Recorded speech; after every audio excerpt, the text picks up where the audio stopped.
Gold, trusted gold buyers. మీరు తాకట్టు పెట్టిన బంగారాన్ని విడిపించి ఈ రోజు ఉన్న మార్కెట్ ధరకు కొనబడను.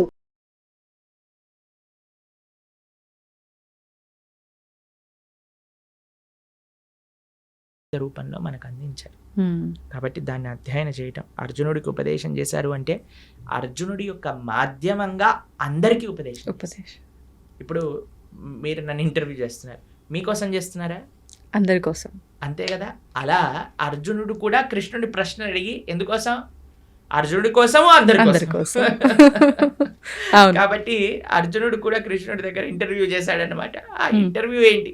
ఇప్పుడు చూడండి, అందరికి ఇంటర్వ్యూలు ఇష్టం, పాడ్కాస్ట్లు ఇష్టం. ఆది పాడ్కాస్ట్ అన్నిటికంటే ఫస్ట్ జరిగిన పాడ్కాస్ట్ కృష్ణ అర్జున్ పాడ్కాస్ట్ అని. అక్కడి నుంచే ప్రారంభమైంది అనమాట.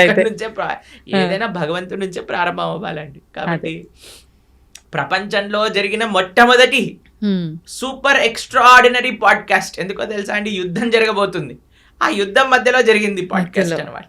అవును. కాబట్టి చక్కటి భగవద్గీత అర్జునుడి యొక్క మాధ్యమంలో ప్రతి జీవుడికి భగవంతుడు ఉపదేశం చేసిన భగవద్గీతని ప్రతి హిందువు మీరు అన్నట్టుగా తప్పకుండా చదవాలి, అర్థం చేసుకోవాలి, ఆచరించాలి. ప్రభుజీ, ఇప్పుడు అర్జునుడికి చెప్పాల్సిన సిచ్యువేషన్ అక్కడ ఎందుకు ఏర్పడింది అంటే కొంతమంది కొన్ని రకాలుగా చెప్తారు. అంటే అక్కడ ఉన్నదంతా నా వాళ్ళే, నేను వాళ్ళని ఎలా చంపుతాను అనే భావన అర్జునులో వచ్చింది. కాబట్టి దీన్ని కనుక అతనికి ఉపదేశిస్తే దానివల్ల ఇక్కడ జరగాల్సిన క్రతువు అంతా కూడా కరెక్ట్గా జరుగుతుంది ఒకటి. ఇప్పుడు మనం అనుకున్నట్టుగా అందరికీ ఒక మెసేజ్ ఇవ్వడం కోసం అని ఒకటి. అసలు ఏంటి వాస్తవం ప్రభుజీ? ఇప్పుడు మీకు ఒక విషయం చెప్తాను. చాలాసార్లు మనకి ఒక సందిగ్ధ పరిస్థితిలో ఉంటాం, కన్ఫ్యూజన్. అవును. అర్జునుడు మహాయోధుడు, స్వర్గానికి వెళ్ళారు, శివుడిని ఓడించారు, ఒక రకంగా చూస్తే పాశుపతాస్త్రం తీసుకోవడానికి.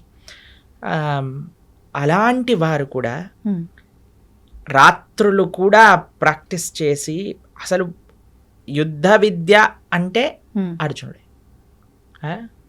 అందరి యొక్క కృపాపాత్రులు అయ్యారు ఆయన. ఆ ఇంద్రుడి యొక్క కృపాపాత్రులు అయ్యారు, పరమశివుడి యొక్క కృపాపాత్రుడు అయ్యాడు. నారాయణుడైతే పక్కనే ఉన్నాడు, కృష్ణుడు పక్కనే ఉన్నాడు కదండి. ఇంకా దానికంటే గొప్ప విషయం ఏం కావాలి? అలాంటి వ్యక్తికి కూడా కన్ఫ్యూజన్ వచ్చింది. ఎందుకు? అర్జునుడికి కన్ఫ్యూజన్ రాలేదండి, మనందరికీ అలాంటి కన్ఫ్యూజన్ స్టేట్ వస్తుంది. కరెక్ట్. ఆ కన్ఫ్యూజన్ నుంచి బయటపడటం భగవద్గీత నేర్పిస్తుంది. మీకు ఒక చిన్న విషయం చెప్తాను. జనాలు ఏమంటారు తెలుసా అండి? కృష్ణుడు యుద్ధాలు చేయిస్తాడు, అన్నదమ్ముల మధ్యలో యుద్ధాలు చేయించాడు, చిచ్చు పెడతాడు. ఇప్పుడు మీకు ఒక విషయం చెప్తాను. అర్జునుడు యుద్ధం పరిస్థితి రాకముందు కృష్ణుడు ఎన్నోసార్లు దూతగా వెళ్ళాడండి, యుద్ధం వద్దు చెప్పడానికి. ఏమన్నాడు తెలుసా అండి? రాజ్యం కాదు, నిజంగా చెప్పాలంటే రాజ్యానికి హక్కు పాండవులకి, రాజ్యం ఇవ్వద్దు, కనీసం 5 గ్రామాలు ఇవ్వండి చాలు, 5 ఊళ్ళు ఇవ్వండి చాలు అని అన్నారు. 5 ఊళ్ళు కాదు కదా. దుర్యోధన ఏమంటాడంటే, పిన్ ఉంటుంది కదా, గుండు సూది, సూది పెట్టినంత జాగ కూడా ఇవ్వను అని అంటాడు. ఇప్పుడు మీకు ఇంకొక విషయం చెప్తానండి. ఒక ఆవిడ వచ్చింది నా దగ్గర, కృష్ణుడు ఏంటండి ఇలా యుద్ధం చేయిస్తాడా అని అంది. మీరు మరి ఆ స్త్రీని అవమానించిన వాళ్ళని ఏం చేయాలి? చంపేయాలండి. మరి దుర్యోధన దుశ్శాసనుడు చేసిన పని ఏంటండి? ద్రౌపదీదేవిని అవమానించింది వాళ్ళు కదా అని అంది. అయిపోయింది. మేమన్నా మరి ఏం చేయాలమ్మా? దుశ్శాసుని ఏమంటారు, దండేసి కూర్చోబెట్టాలి ఆసనం పైన, లేదు అని అంటే, అదే మరి కృష్ణుడు చేసిన పని, కృష్ణుడు ఎందుకు నిందిస్తున్నాం? ఎంత విచిత్రం చూడండి అసలు. ఇంకొక విషయం చెప్తాను, మీకు ఒక సిచ్యువేషన్ చెప్తానండి. ఒకళ్ళు పోలీస్ డిపార్ట్మెంట్లో పనిచేస్తున్నారండి. వాళ్ళ సొంత తమ్ముడే 10 మందిని హత్య చేశాడు. ఇప్పుడు ఈ పోలీసు వాళ్ళ తమ్ముడిని పట్టుకోవాలా, తమ్ముడని వదిలేయాలా? పట్టుకోవాలి, అదే ధర్మం కదా. ధర్మం కదా ప్రభుజీ. తమ్ముడు కన్నా కూడా అంటారు కదా ప్రభుజీ పెద్దవాళ్ళే, తమ్ముడు అంటే ఏదో సామెత ఉంటది, మన వాళ్ళైనా సరే నీతి తప్పకూడదు, ధర్మంగా ఉండాలి అంతే కదండి. మరి కౌరవులందరూ నీతి తప్పారు, అందుకు కృష్ణుడు యుద్ధం చేయమన్నాడు. అరే వాళ్ళని నువ్వు అన్నయ్యలుగా, తమ్ముళ్ళుగా, బావలుగా, మరుదులుగా చూడక నానా, వాళ్ళు అధర్మం చేసిన వ్యక్తులుగా చూసి వాళ్ళని శిక్షించు. ఎందుకంటే నీకు ఆ రోలు, నువ్వు ఒక క్షత్రియుడివి, క్షత్రియ ధర్మాన్ని అనుసరించి నువ్వు యుద్ధం చెయ్యి అని కృష్ణుడు చెప్పాడు. దీంట్లో ఏమైనా తప్పుందా అండి? ఏం లేదు. ప్రపంచంలో అది చెయ్యట్లేదు కాబట్టి ఈరోజు బాధగా ఉన్నాం. ఎవడో ఒకడు ట్రాఫిక్ పోలీస్ దగ్గర పట్టుబడిన వాడు కూడా ఫోన్ చేసి మా బావ ఎవరో తెలుసా, మా అన్న ఎవరో తెలుసా అని బ్లాక్మెయిల్ చేస్తారు. వాడు ఏదో కుర్చీ పైన కూర్చున్నాడు, వాడిని వదిలేసే అంటాడు. ఏంటని అన్యాయమా? అన్యాయం. ఇప్పుడు ఈ రోజు వదిలేస్తే టోపీ పెట్టుకోనందుకు, దాన్ని ఏమంటారు హెల్మెట్ పెట్టుకోనందుకు, కానీ చచ్చేది వాడే కదా. అవును, పైన ఉన్న వాడికి ఏమైంది, ఫోన్ చేసిన వాడికి ఏమైంది అంతే కదండి. కాబట్టి ఇది ప్రాబ్లం. అందుకే చూడండి పెద్ద పెద్ద స్కాములు చేసిన వాళ్ళందరూ మంచిగా పార్లమెంట్లో కూర్చొని ఇది చేస్తున్నారు. ఎందుకు అని అంటే మన వాళ్ళు కదా, మా వాళ్ళు కదా అని వదిలేస్తారు. కానీ అక్కడ వదలరు కదా, అక్కడ వదలడు కదా. కాబట్టి అందుకే మనం జాగ్రత్తగా ఉండాలి. అందుకే భగవంతుడు ఏది చేసినా, భగవంతుడు జనాలు భగవంతుడికి ధర్మాధర్మ విచక్షణ చేస్తుంటాడు. కృష్ణుడు అధర్మం చేశాడు, కృష్ణుడు ధర్మం చేశాడు, అలా ఉండదయ్యా. భగవంతుడు ఏమి చేస్తే అది ధర్మం అవుతుంది. భగవంతుడు ఏది చెప్తే అది నిజం అవుతుంది. చూడండి ప్రైమ్ మినిస్టర్ ఏదన్నా ఆర్డర్ చేశాడు అనుకోండి, ఇప్పుడు చూడండి మనకి నోటు బందీ అని చేశారు. నోటు బందీ, నేను నోటు బందీ చేయను, ఎంత ధైర్యం నీకు నోటు బందీ చేస్తా అంటే ఏమైనా ఇద్దా అండి? నోటు మూసుకొని మనమే డబ్బులు మార్చుకుంటాను 2 రోజులు అరిచినా సరే. అంతే. అవును కదండి, ఎందుకంటే నువ్వు జీవించాలి. కాబట్టి జనాలందరూ భగవంతుడిని అంటున్నారు. అలా కాదయ్యా, భగవంతుడు చెప్పింది నువ్వు వినాలి, నువ్వు చెప్పింది భగవంతుడు వినాడు. ఇది మనం తెలుసుకోవాల్సి. అంటే మనం ఎంతసేపు అజ్ఞానంలో ఉన్నాం, అంతే కదండి. అజ్ఞానాన్ని వీడి మనం బయటికి రాలేకపోతున్నాం. అంతే కదా. కాబట్టి ఇది మనం గుర్తుపెట్టుకోవాల్సిన విషయం. కాబట్టి మనకి తెలియదు, నీకు అర్థం కావట్లేదు అంటే నువ్వు తెలుసుకో, అంతేగాని భగవంతుడిని మార్చుకోవద్దా. కాబట్టి మనం అందుకే చెప్తున్నాను, ఎక్కడొస్తుంది అంటే శాస్త్రీయమైన శ్రద్ధ ఎప్పుడైతే ఉంటుందో, ఎప్పుడైతే మనం వినయంగా నేర్చుకుంటామో తత్వాన్ని, అప్పుడు మనకి ఏ పరిస్థితిలో ఉన్నా సరే ఆ ధర్మం గోచరిస్తుంది, ఆ ధర్మం మనల్ని కాపాడుతుంది. ఓకే ప్రభుజీ, ఇప్పుడు ధర్మార్థ కామ మోక్షాలు అంటుంటారు, దీన్ని ఎలా తీసుకోవాలి, ఎలా ఆచరించాలి? చూడండి, చతుర్విధ పురుషార్థములు అంటారు. ధర్మ, అర్థ, కామ, మోక్ష. చాలా సింపుల్గా చెప్తాను, చాలా అద్భుతమైన విషయం చెప్తాను మీకు. దీన్ని ఎలా జతపరచాలి అని అంటే, కామము మోక్షంతో, అర్థము ధర్మంతో. ధర్మ, అర్థ, కామ, మోక్ష అన్నారు కదా, 4 ఉన్నాయి. ఓకేనా? ధర్మాన్ని అర్థాన్ని కలపండి, కామాన్ని మోక్షాన్ని కలపండి. అర్థం అంటే ఏంటో తెలుసా అండి? ఐశ్వర్యం, డబ్బులు. దేంతో కలపమన్నా? ధర్మంతో. అంటే మనం సంపాదించే ప్రతి రూపాయి కూడా ధార్మికంగా సంపాదించాలి, ధర్మం కోసం ఖర్చు పెట్టాలి. ఇదొక పాయింట్ అయిపోయిందా? కామము అంటే కోరిక. ఏం కోరుకోవాలి నువ్వు? ఈ జన్మ ఎలా తరింపజేసుకోవాలి, భగవంతుడి యొక్క శాశ్వతమైన సేవ ఎలా చేయాలి, అది మోక్షం. మోక్షం అంటే భగవంతుడి యొక్క శాశ్వతమైన సేవా స్థితిని పొందటం. వైకుంఠంలో, గోలోకంలో స్వామిని ఆరాధన చేసుకోవటం. ఎవరు మన భగవత్ స్వరూపంగా మనం భావించి ఆరాధన చేస్తున్నాము, స్వామి దగ్గరికి వెళ్ళి చక్కగా రామ, కృష్ణ, నరసింహ, నారాయణ వాళ్ళకి ఆరాధన చేసుకోవటం, నిరంతరం వారి యొక్క సేవలో ఉండటం. కాబట్టి కోరిక మోక్షం కోసం, అర్థం ధర్మంతో కలపడం. ఎప్పుడైతే ఇలా మనం ఉంటామో, ఎప్పుడైతే మనం ఇలా మనం చేస్తామో, ఎప్పుడైతే ఇలా మన జీవనం ఉంటుందో, ధార్మికంగా సంపాదించటం, ధర్మం కోసం వెచ్చించటం. కోరిక కేవలం భగవంతుని తెలుసుకోవటానికి, భగవంతుడి యొక్క సేవ కోసం ఎప్పుడైతే ఉంటామో, అప్పుడే మానవుడు పరిపూర్ణ జీవనాన్ని జీవించిన వాడు అవుతాడు. ఈ విశేషాలన్నీ కూడా మనకి భగవద్గీతలో ఉంటాయి. కానీ ఇదంతా ఉల్టా జరుగుతుంది కదా ప్రభుజీ ప్రస్తుతం.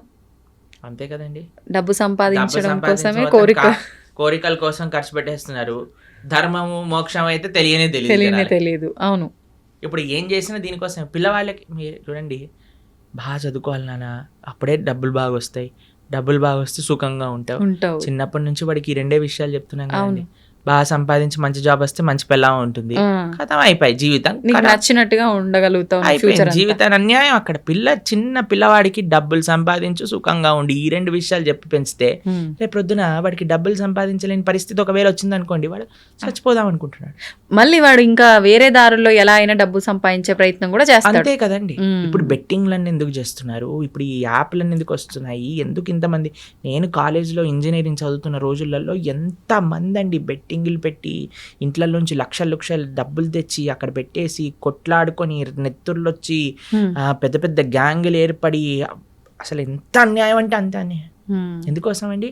డబ్బులు ఉంటే సుఖంగా, డబ్బులు అవసరమే అండి, ఎవరు చెప్పలేమండి డబ్బులు ఉండకూడదు, డబ్బులు లేవు. కష్టపడు, ధార్మికంగా ఉండు. అన్నిటికంటే మీకు ఏం తెలుసా అండి, డబ్బుల కంటే ముఖ్యం స్వాంతన అంటే సాటిస్ఫాక్షన్. ఎంతున్నా సరే దాంట్లో సుఖంగా ఉండేవాడు కదండి. అవును. ఇప్పుడు చూడండి, రోజంతా నేను పని చేస్తాను, నిద్రపోయేటప్పుడు నిద్ర మాత్రలు మింగి పడుకుంటాను అనేవాడి కంటే కూలీ నాలి చేసుకొని 500-600 రూపాయలు సంపాదించి హాయిగా పడుకునేవాడు మెయిన్ కాదా చెప్పండి? అదే మేలు. అవును. కాబట్టి ఇప్పుడు హోటళ్లలోకి వెళ్ళి తిని దాన్ని డైజెస్ట్ చేసుకోవడానికి మెడిసిన్లు వేసుకొని ఇలా ఉండే బ్రతికేవాడికైనా చద్దన్నము మజ్జిగ కారము పెట్టుకొని తినేవాడు, ఆ అన్నం కరెక్ట్గా ఒక పూట కడుపులో టైంకి తినేవాడు మంచివాడు కాదంటారా చెప్పండి? కాబట్టి సుఖం ఎక్కడుంది అంటే నీ భావనలో ఉన్నది. స్వాంతన అది ముఖ్యం. అన్ని కోట్లుగా సంపాదించి సుఖం లేదు స్వాంతన లేదు అన్నవాడికి మనం ఏం చేయగలుగుతాం చెప్పండి? కాబట్టి భగవద్గీత ఒక ఓవరాల్ ఒక మంచి కంప్లీట్నెస్ని జీవితానికి ఇస్తుంది. అందుకే మనకి భగవద్గీత యొక్క విశేషం ఎన్నోసార్లు చెప్పుకున్నా. అందుకే మనం అనుకుంటున్నాం ఈ సంవత్సరం ఈ జూలై 7వ తారీఖు నుంచి ఈ 18 రోజులు భగవద్గీత కోర్స్ చేయటం వల్ల కనీసం యువత, ఎవరైనా చిన్నపిల్లలు పెద్దవాళ్ళు మిగతా ముఖ్యంగా యువకులు కానీ చక్కగా వచ్చి, అందుకే మీ ప్రేక్షకులందరికీ చెప్పేది ఏంటంటే, ఇంటిల్లిపాది ఎలా అయితే మీరు సీరియల్లను చూస్తారో, ఆ రియాలిటీ షోలను చూస్తారో అందరు కూర్చొని, ఆ సినిమాలు ఎలా అయితే చూస్తారో, న్యూస్ ఎలా అయితే చూస్తారో, అలా ఇంటిల్లిపాది కూర్చొని భగవద్గీత కూడా శ్రవణం చేయండి. ఆ శ్రవణం చేయగలిగితే మొత్తం ఇల్లంతా ఒక మంచి మార్పుని పొందుతుంది, దాంట్లో ఎటువంటి సందేహం లేదు. కాబట్టి ఈ యొక్క కోర్సు జూలై 7వ తారీఖు ప్రణవానంద దాస్ ఛానల్లో 7:30కి సాయంకాలం 7:30 నుంచి 9 గంటల వరకు చక్కగా శ్రవణం చేయండి. ఎన్నో మంచి మార్పులు మీరే మళ్ళీ మాకు చెప్తారు. అది తప్పకుండా ఆ కోర్సులో కలుసుకునే ప్రయత్నం చేద్దాం. మీరు కూడా రావడానికి ప్రయత్నం చేస్తామన్నారు, అవును కదా? ప్రయత్నిస్తాను రావడానికి, వీలైతే వస్తాను. ప్రభుజీ, మనకు అతి త్వరలోనే తొలి ఏకాదశి రాబోతుంది. ఇందాక మీరే చెప్పారు. అసలు ఏంటి తొలి ఏకాదశి అంటే? మన సనాతన ధర్మంలో ఏకాదశికి ఒక ప్రాధాన్యత ఉంది, దాని గురించి ఒక్కసారి వివరంగా. ఏకాదశి అత్యంత పరమ పవిత్రమైన రోజు. ఏకాదశి ఉపవాసం, ఏకాదశి వ్రతం చేయకుండా ఎవ్వరు ఉండకూడదు. ఏకాదశి వ్రతం చేస్తే అన్ని వ్రతాలు, నోములు, పూజలు చేసిన ఫలితం వస్తుంది. ఏకాదశి వ్రతం చేయకుండా ఎన్ని చేసినా ఫలితం ఉండదు. అత్యంత ముఖ్యమైన వ్రతం హిందువుకి, సనాతన ధర్మానికి చెందిన వాళ్ళకి ఏదైనా ఉంటే అది ఏకాదశి వ్రతం. ఉపవాసము అంటారు. దగ్గరగా ఉండుట, భగవంతుడి దగ్గరగా ఉండుట, చక్కగా జపం చేసుకోవటం, భగవంతుడికి ఆరాధన చేయటం. ఏకాదశి ఉపవాసం ఎందుకు చేయాలి, ఎలా చేయాలి అని ప్రణవానంద దాస్ ఛానల్లో 2 వీడియోలు ఉన్నాయి, గంట సేపు. ఆ 2 చూసారనుకోండి, మొత్తం ఏకాదశికి సంబంధించిన మొత్తం తెలిసిపోతుంది. ఎందుకంటే అండి, ఏకాదశి చేయటం అనేది చాలా ముఖ్యం. ఎందుకంటే భగవత్ ప్రీత్యర్థం మన జీవితం ఉండాలి. భగవంతుడికి అత్యంత పరమ ప్రియమైన రోజు ఏదన్నా ఉంటే అది ఏకాదశి. భగవంతుడికే ప్రియమైన భక్తి అంటాం కదండి మనం. భక్తి జనని అంటే భక్తిని జనింపజేస్తుందట, మనందరికి ప్రధానిస్తుందట. ఆ రోజు ఏది అంటే ఏకాదశి. ఏకాదశి వ్రతం చేయటం చేత భక్తి వర్ధిల్లుతుంది, భక్తి పెరుగుతుంది, భక్తి వస్తుంది అని చెప్తారు. కాబట్టి అలాంటి ఏకాదశి వ్రతం చేయటంలో అత్యంత సావధానంగా ఉండాలి మనందరం.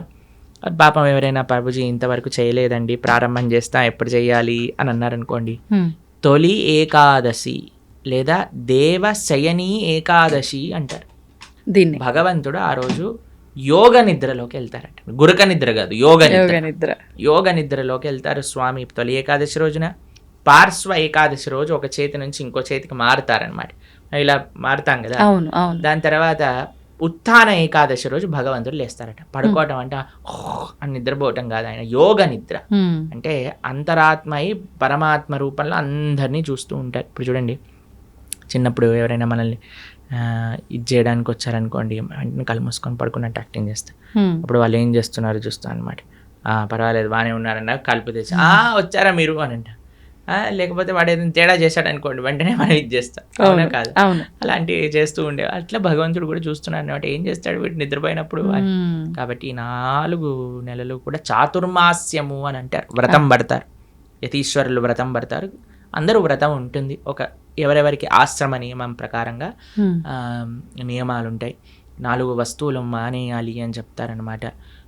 1 నెల పెరుగు, తర్వాత పాలు, తర్వాత పాలకూర ఇత్యాది ఆకుకూరలు, దాని తర్వాత మినప్పప్పు, ఇలా 4 నెలలు ఒక్కొక్క ద్రవ్యాన్ని విడిచి ధార్మికంగా ఆధ్యాత్మిక కార్యక్రమాలు చేస్తూ అలా ఉండాలి అని చెప్తారు. కాబట్టి చాతుర్మాసం అనేది అత్యంత పరమ పవిత్రమైన మాసం. భగవంతుడి యోగ నిద్రలోకి ప్రవేశించే రోజు తొలి ఏకాదశి, ఆషాఢీ ఏకాదశి, ఆషాఢ మాసంలో వచ్చే ఏకాదశి. పండరీపురంలో పెద్ద ఉత్సవం చేస్తారనమాట ఈ ఏకాదశికి. లక్షల మంది, 10-15 లక్షల మంది వచ్చి దర్శనం చేసుకుంటారు.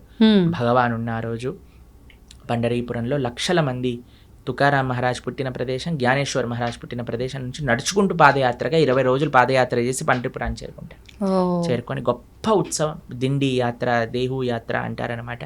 చాలా అద్భుతమైన ఉత్సవం అక్కడ జరుగుతుంది. ఇది దేవశయని ఏకాదశి, తొలి ఏకాదశి అని మనకి ఈ జూలై 6వ తారీఖున వస్తుంది. తొలి ఏకాదశి మరుసటి రోజు ద్వాదశి నుంచి మనం ఈ కార్యక్రమాన్ని ప్రారంభం చేసుకుంటున్నాం, భగవద్గీత కార్యక్రమం. ఎందుకంటే తొలి ఏకాదశి, ఒక ఏకాదశి రోజు మంచి కార్యక్రమం మనం ప్రారంభం చేసుకోవాలి. ఆ స్వామికి ప్రార్థన చేసి ఉపవాసం చేసి దీక్ష పట్టి నెక్స్ట్ డే నుంచి ద్వాదశి నుంచి పరమ పవిత్రం. ఏకాదశి ఎంత గొప్పదో ద్వాదశి ఎంత గొప్పది. ఆ ద్వాదశి రోజు నుంచి మనం భగవద్గీత ప్రవచనం అనేది ప్రారంభం చేస్తున్నా. 18 రోజులు 18 అధ్యాయాలు భగవద్గీత ప్రతిరోజు సాయంకాలం 7:30 గంటకి ప్రణవానంద దాస్ ఛానల్లో మనం వీక్షించవచ్చు అనమాట. అది విశేషం. తప్పకుండా ప్రభుజీ, నిజంగా అందరూ ఆ లైవ్కి వస్తారని చెప్పి ఆశిస్తున్నాను. నిజంగా అంటే ప్రతి ఒక్కరిలో ఉంటుంది అలాంటి మంచి మంచి విషయాలు వినాలి అని చెప్పి, అందులోనూ మీరు చెప్తుంటే వినాలని ఆసక్తి చూపించేవారు కూడా చాలా ఎక్కువ మందే ఉన్నారు ఇప్పుడు. సంతోషం ప్రభుజీ, మరొక మంచి ఎపిసోడ్లో మరిన్ని మంచి విషయాలు మీతో మాట్లాడాలని ఆశిస్తున్నాను. ధన్యవాదాలు. హరే కృష్ణ.